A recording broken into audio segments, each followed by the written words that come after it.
Did you know that some people actually have these wild things called devil horns?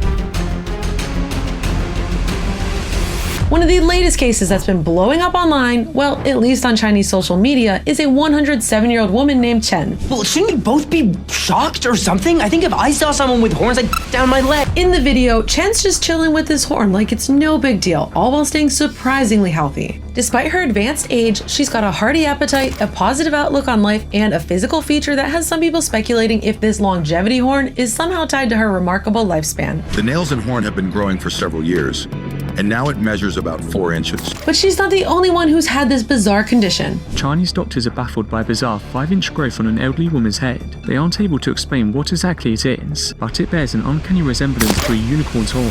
Back in 2015, an 87-year-old woman named Liang Xiuzhen from Sichuan also developed a 5-inch horn on her head. It reportedly started as a mole, but one day it cracked open and the horn began to grow. And this wasn't just a one-time thing, because when the horn fell off, another grew in its place, this time growing even faster. In another case from 2010, a 101-year-old Chinese grandma named Zhang Riufeng was found with 2 horns growing from her forehead. At first, the family said they didn't worry about it because it just looked like a rough patch of skin, until it grew out of her head into a full-blown 6-centimeter horn.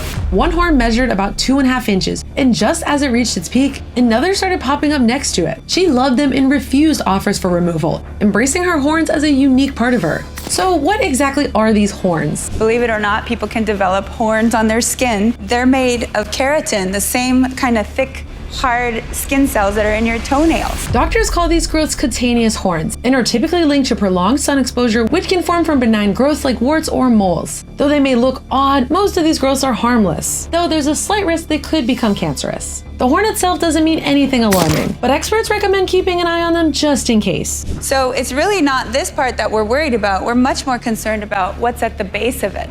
Because at the base of a cutaneous horn, 20% of the time, there's a skin cancer. But if you think this only happens in the eastern part of the world, you're dead wrong. Can you tell me a little bit about it? I have a horn growing out of my head. Okay, all right. How long has that been going on? A little over a year. Meet Lisa, a 42-year-old woman from the US who made headlines from a painful horn growing from the back of her head. She appeared on TLC's Dr. Pimple Popper, where she revealed that the growth had started as a cyst. Over time, it grew harder and sharper, resembling a horn. But this horn was more than just a weird look for Lisa, because it hurt like crazy. It came to a point where I couldn't squeeze it anymore, and then this started growing. She even put off her wedding because she was worried about how people might react to her unusual appearance. The doctor carefully removed the horn, and after testing, it turned out to be benign, which was a huge relief for Lisa, who